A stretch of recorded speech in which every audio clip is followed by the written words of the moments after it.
세상의 정점에서 이상한 일들이 일어나고 있습니다. 한 등산가가 사라졌고 충격적인 영상이 담긴 카메라도 함께 없어졌습니다. 또는 바다 생물의 화석이 오직 얼음만 있어야 할 곳에 놓여 있습니다. 에베레스트는 단순한 산일까요? 아니면 살아있고 위험한 무언가일까요? 많은 사람들이 이 산을 오르지만 모두가 돌아오는 것은 아닙니다. 이 산 뒤에는 무엇이 숨어 있을까요? 함께 알아봅시다. 17 말로리와 어바인의 미스터리. 에드먼드 힐러리가 1953년에 에베레스트 정상에 처음 도달한 것으로 널리 알려져 있습니다. 하지만 일부 역사학자들은 두 명의 영국인, 조지 말로리와 샌디 어바인이 1924년에 먼저 도달했을지도 모른다고 주장합니다. 지질학자 노엘 오델은 그들을 마지막으로 보았을 때 정상에서 약 100피트 떨어진 곳에서 힘차고 안정적으로 움직이는 작은 검은 점으로 보였다고 합니다. 그들은 결코 돌아오지 않았고 그들에게 무슨 일이 있었는지는 여전히 미스터리입니다. 말로리는 이미 2번 에베레스트를 오른 경험이 있는 숙련된 등산가였습니다. 1921년에는 산을 지도화하는 데 도움을 주었고 서쪽 경사를 처음으로 본 서양인이 되었습니다. 그 시기에 그는 높은 고도에서 산을 오르기 위해서는 산소 마스크가 필수라는 것을 깨달았습니다. 어바인은 등산가는 아니었지만 산소 장비를 유지하는 기술로 선발되었습니다. 그들은 5명의 포터와 가이드와 함께 등반을 시작했습니다. 눈보라가 다가오자 가이드는 그들에게 돌아가라고 했지만 그들은 계속 올라갔습니다. 다음 날 그들의 캠프는 T자 모양으로 배치된 2개의 침낭을 제외하고는 비어 있었습니다. 말로리의 시신은 1999년에 발견되었지만 그들의 성공에 대한 단서를 제공할 수 있었던 그의 카메라는 결코 회수되지 않았습니다. 그들이 정상에 도달했다는 한 가지 가능성 있는 증거는 말로리가 정상에 두기로 했던 아내 루스의 사진이 없었다는 점입니다. 여러분은 말로리가 정상에서 아내의 사진을 계획대로 남겼다고 믿으시나요? 아니면 그가 결코 도달하지 못했다고 생각하시나요? 댓글로 이야기해주세요. 하지만 에베레스트가 단순한 산 이상이라면 어떨까요? 전설이 사실이라면 이 산은 감히 오르는 사람들을 지켜보고 있을지도 모릅니다. 16 에베레스트에서의 이상한 현상. 에베레스트에서 등산가들은 유령 같은 모습으로 묘사되는 이상한 경험을 보고했습니다. 2004년에 에베레스트를 가장 빠르게 오른 세르파 펜바 도르제는 그중 하나의 사례를 공유했습니다. 그의 등반 중 그는 도움을 필요로 하는 것처럼 위로 손을 뻗는 그림자를 보았다고 말했습니다. 그는 이것을 산에서 비극적으로 목숨을 잃은 등산가들의 영혼으로 해석했습니다. 다른 사람들은 갑작스러운 오한, 설명할 수 없는 빛, 또는 먼 곳에서 들리는 섬뜩한 소리를 보고했습니다. 이러한 감각은 극한의 고도, 산소 부족, 혹독한 기상 조건 때문일 수도 있지만 혹시 더 신비로운 무언가를 암시하는 것일까요? 그리고 계속해서 오르는 사람들은 생존하기 어려운 구역에 들어서게 됩니다. 소름 끼치는 이름으로 알려진 곳입니다. 15. 돌아올 수 없는 구역. 에베레스트에는 해발 8,000m에 위치한 구역이 있습니다. 이곳은 등산가들이 돌아올 수 없는 구역이라고 부릅니다. 이 고도에서 공기는 매우 희박하여 인간의 생명을 오래 유지할 수 없으며 산소 마스크를 사용하더라도 호흡하기가 어렵습니다. 이 높이에서 많은 심각한 도전들이 발생합니다. 죽음의 구역이라고도 알려진 이 지역은 오직 가장 경험이 풍부하고 준비된 등산가들만이 탐험하려고 시도하는 곳입니다. 하지만 에베레스트의 위험은 항상 자연에만 국한되지 않습니다. 때로는 사람들 간의 오해와 긴장감이 문제를 일으키기도 합니다. 탐험에 들어가기 전에 듣고 계신 여러분께 특별한 요청이 있습니다. 제가 도움이 필요하다면 알림벨을 눌러주시고 구독 버튼도 눌러주세요. 이 채널에 큰 도움이 됩니다. 그렇게 해주신다면 여러분을 위해 이 프로그램을 더욱 좋게 만들기 위해 최선을 다하겠습니다. 약속합니다. 14산에서의 세르파와의 갈등. 대부분의 사람들은 에베레스트를 오르며 구름 위에서 영적인 경험을 기대합니다. 하지만 존 그리피스와 그의 두 친구는 예상치 못한 방향으로 여행이 흘러갔습니다. 그들은 등산가들이 지역 관습을 무시했다고 믿는 세르파 그룹과 마주쳤습니다. 지구력과 산에 대한 깊은 연결로 유명한 세르파들은 불쾌감을 느꼈습니다. 그리피스는 상황을 잘못 판단했고 많은 세르파들이 항의하기 위해 모이면서 상황은 악화되었습니다. 등산가들은 수적으로 열세에 놓였고 불안감을 느꼈습니다. 캠프2에서 동료 등산가들인 멜리사 아르노트가 지원을 해주었습니다. 그녀는 4번 에베레스트 정상에 오른 경험이 있는 숙련된 등산가였습니다. 긴장을 감지한 그녀는 그들에게 그 지역을 떠나라고 권유했습니다. 그녀의 조언을 받아들여 그들은 탐험을 중단하고 안전한 곳으로 돌아갔습니다. 그러나 등산가들이 표면에서 갈등을 겪는 동안 어둠 속에서 메아리치는 것은 지역 주민들과 전문가들을 진정으로 불안하게 만드는 것입니다. 13. 신비로운 산의 소리. 에베레스트 근처에 사는 사람들은 밤마다 큰 날카로운 소리로 불안함을 느끼곤 합니다. 일부 지역 주민들에게는 마치 산 자체가 살아있는 것처럼 느껴지며 그 존재를 알리기 위해 소리를 내는 것 같습니다. 에베레스트를 15번 오른 베테랑 등산가는 이 이상한 야간 현상을 처음 보고했습니다. 그는 높은 곳에서 큰 얼음과 눈덩이가 떨어져 땅에 천둥 같은 소리를 내며 부딪히는 것을 보았다고 설명했습니다. 그 소리는 너무 강렬해서 그의 잠을 방해했습니다. 과학자들은 그 원인을 설명했습니다. 해가 지고 기온이 떨어지면 빙하가 갈라져서 높은 곳에서 얼음이 떨어지게 됩니다. 이 자연 현상은 산을 통해 큰 메아리를 만들어냅니다. 전문가들은 이를 기후 변화로 인한 빙하의 불안정성과 연결짓고 있습니다. 그리고 이상한 소리 외에도 어떤 생물과도 일치하지 않는 높은 눈 속 발자국은 무엇일까요? 12. 예티를 닮은 정체불명의 발자국. 1951년 전문 등산가 에릭 십터는 약 15,000에서 16,000피트의 고도인 멜룽 분지에서 이러한 이상한 발자국을 발견했습니다. 적절한 측정 도구가 없었던 십터는 동료의 부츠를 사용하여 크기를 비교했습니다. 그는 부츠 옆에 발자국을 사진으로 남겼고 그 발자국은 일반적인 인간의 발보다 약 2배 더 넓어 보였습니다. 발가락은 불규칙하게 보였고 엄지발가락은 더 낮은 위치에 있으며 예상보다 더 커 보였습니다. 만약 이 발자국이 인간의 것이라면 어떻게 그렇게 극한의 추위 속에서 맨발로 걸을 수 있었을까요? 과학자들은 이후 DNA 분석과 현대 기술을 사용하여 이른바 예티 발자국의 미스터리를 조사했지만 결과는 불확실했습니다. 흥미롭게도 근처에서 발견된 털은 현재 알려진 어떤 동물의 종과도 일치하지 않았습니다. 일부는 이것이 히말라야에 살고 있다고 전해지는 예티 전설과 연결될 수 있다고 추측합니다. 오늘날까지 이 미스터리는 해결되지 않았습니다. 하지만 에베레스트를 치명적인 악몽으로 바꾼 어느 날의 공포와는 비교할 수 없습니다. 11. 에베레스트에서 가장 위험한 날. 등산가 짐 데이비스는 2015년 에베레스트 탐험 중 가장 끔찍한 날을 해상했습니다. 그는 캠프1에 있었고 그 지역에 규모 7.8의 대지진이 발생하여 막대한 피해를 입혔습니다. 불행히도 이로 인해 산에서 18명의 목숨이 잃어졌고 네팔과 인근 국가에서 수천 명이 더 희생되었습니다.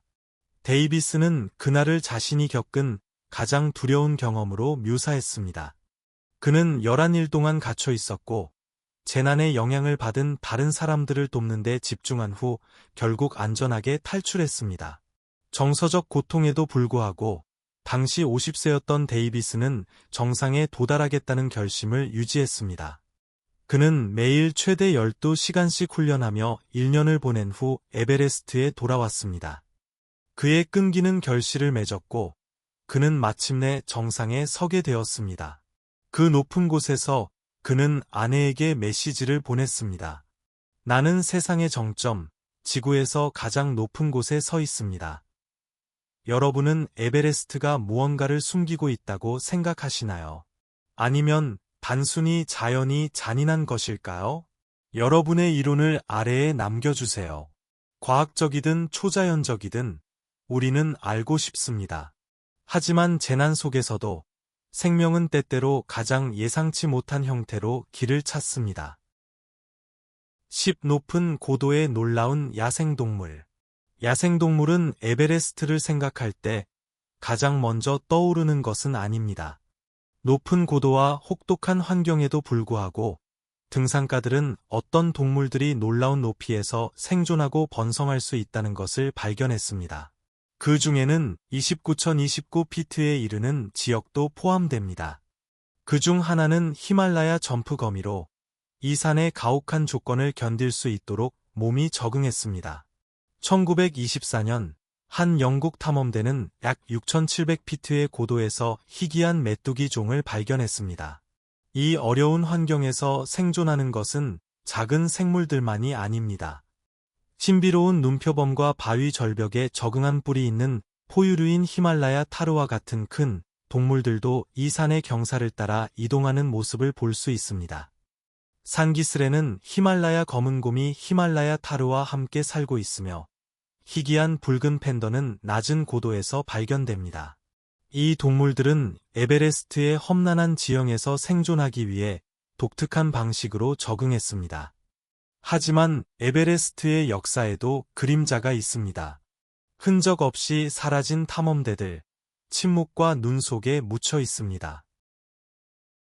9. 잃어버린 러시아 탐험대. 에드먼드 힐러리와 텐징 노르가이가 1953년에 에베레스트 정상에 도달하기 전에 덜 알려진 소련 탐험대가 1952년에 북쪽 경로를 통해 정상에 도달하려 했다는 보고가 있었습니다. 일부 기록에 따르면 이 그룹은 정상에 소련 지도자들의 초상화를 두는 것을 목표로 했다고 합니다. 이 팀은 26,000피트까지 올라갔다고 전해지지만 흔적도 없이 사라졌습니다. 공식 소련 기록에서는 이 탐험대를 인정하지 않아 그들의 운명을 둘러싼 추측과 미스터리가 생겨났습니다. 가능한 단서는 2017년 고산병에 걸린 슬로바키아 등산가를 찾던 탐사대가 캠프사에서 내구의 정체불명의 시신을 발견한 기사에서 나왔습니다. 그 해에는 실종된 등산가가 없었기 때문에 이들의 정체에 대한 질문이 제기되었습니다. 네팔 관광부는 나중에 이 유해들이 이전해 탐험대의 일원일 가능성이 높다고 밝혔습니다.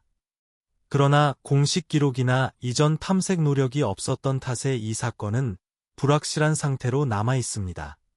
오늘날까지 이 소련 탐험대의 이야기는 여전히 미스터리로 남아 있습니다.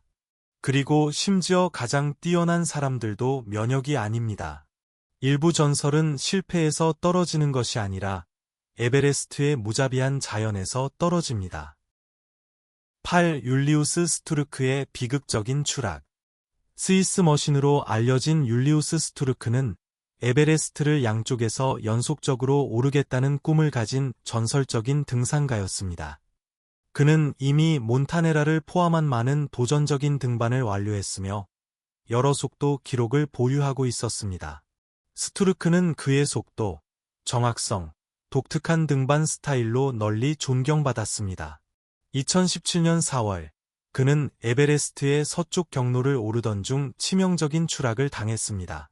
그는 이전에 탐험한 경로에서 사고를 당했습니다. 일부는 날씨 조건이나 산소 부족이 원인일 수 있다고 믿지만 정확한 원인은 알려져 있지 않습니다. 그의 동료들은 사건을 목격할 수 없었습니다. 그의 죽음은 등산 커뮤니티에 큰 손실이었습니다. 그러나 에베레스트의 가장 위험한 위협은 폭풍이나 눈사태가 아닐 수 있습니다. 등산가들이 남기는 무언가일지도 모릅니다. 7. 에베레스트의 쓰레기 위기. 자연의 아름다움과 모험의 상징으로 여겨지는 에베레스트는 점점 커지는 환경 문제에 직면해 있습니다. 인간의 쓰레기입니다. 매년 수천 명의 등산가가 이 산을 방문하며 발자국 이상의 것을 남깁니다. 등반 시즌 동안 에베레스트에 남겨지는 인간의 쓰레기는 12,000파운드에 달하는 것으로 추정됩니다. 적절한 위생시설이 부족하여 이 많은 쓰레기의 대부분은 열린 구덩이나 매립지에 쌓이게 되며 일부는 경사면을 따라 흘러내립니다. 이는 토양과 인근 수원의 오염을 초래할 수 있는 잠재적인 건강 및 환경 위험을 초래합니다. 산기슭과 마을에서의 식수 안전에 대한 우려가 있으며 지역 주민들도 증가하는 쓰레기 문제를 관리하는 데 어려움을 겪고 있습니다. 적절한 인프라나 자금이 없으면 이러한 지역 사회는 증가하는 관광으로 인한 환경적 부담에 대처해야 합니다. 이 문제가 해결되지 않으면 에베레스트의 생태계와 세계에서 가장 상징적인 자연 랜드마크 중 하나로서의 명성에 해를 끼칠 수 있습니다. 하지만 얼음과 쓰레기 사이에는 잃어버린 것들의 이야기를 들려주는 아름답고 가슴 아픈 장소가 존재합니다. 6. 무시무시한 아름다움의 무지개 계곡. 에베레스트의 이미지는 종종 반짝이는 흰 눈과 얼음으로 덮인 장엄한 산으로 나타납니다. 그러나 이 잘 알려진 경관 너머에는 비공식적으로 무지개 계곡이라고 불리는 지역이 있습니다. 이 이름은 즐거운 것을 암시할지 모르지만 슬픈 의미를 지니고 있습니다. 죽음의 구역으로 알려진 정상 근처에 위치한 이 지역은 과거 탐험 중 비극적으로 목숨을 잃은 등산가들의 유해가 있습니다. 그곳에서 보이는 밝은 색깔은 등산가들의 자켓과 장비에서 나오는 것으로 영하의 온도 덕분에 눈 위에서 여전히 눈에 띄게 보존되어 있습니다. 무지개 계곡은 고고도 등반의 위험성을 강력하게 상기시킵니다. 에베레스트의 자연 아름다움은 정상에 도달하기 위해 도전하는 사람들의 가혹한 현실과 대조를 이룹니다. 그러나 에베레스트는 마지막으로 반전을 가지고 있습니다. 만약 한때 바다 밑에 있었다면 그 증거는 여러분을 놀라게 할 수 있습니다. 이 이야기가 여러분에게 소름을 주었다면 좋아요 버튼을 눌러주세요.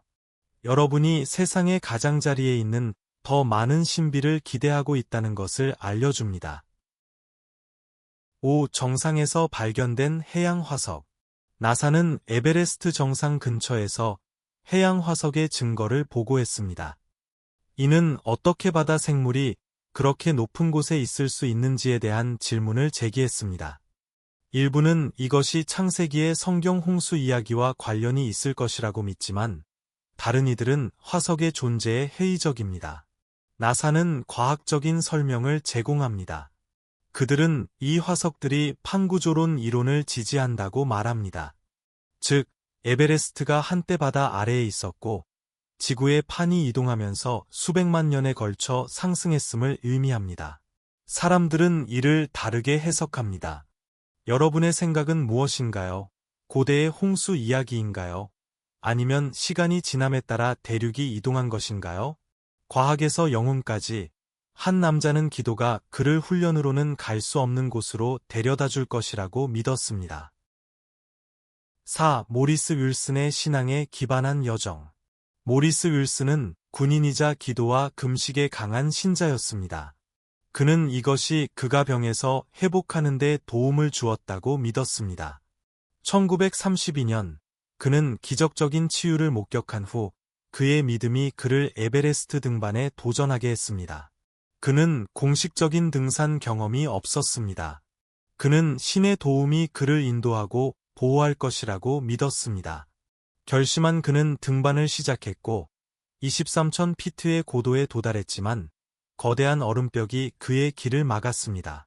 그와 함께한 몇몇 세르파들은 그의 안전을 위해 돌아가라고 권유했지만 윌슨은 자신의 영적 신념에 이끌려 계속 올라가기로 선택했습니다. 그의 일기에는 이것이 마지막 노력일 것이다 라고 적었습니다. 극한의 조건에도 불구하고 그는 피로에 지칠 때까지 계속 올라갔습니다. 며칠 후 그는 산의 텐트에서 사망했습니다. 하지만 생존이 불가능해 보일 때 무언가 또는 누군가가 등산가들을 저 너머에서 인도하고 있을까요?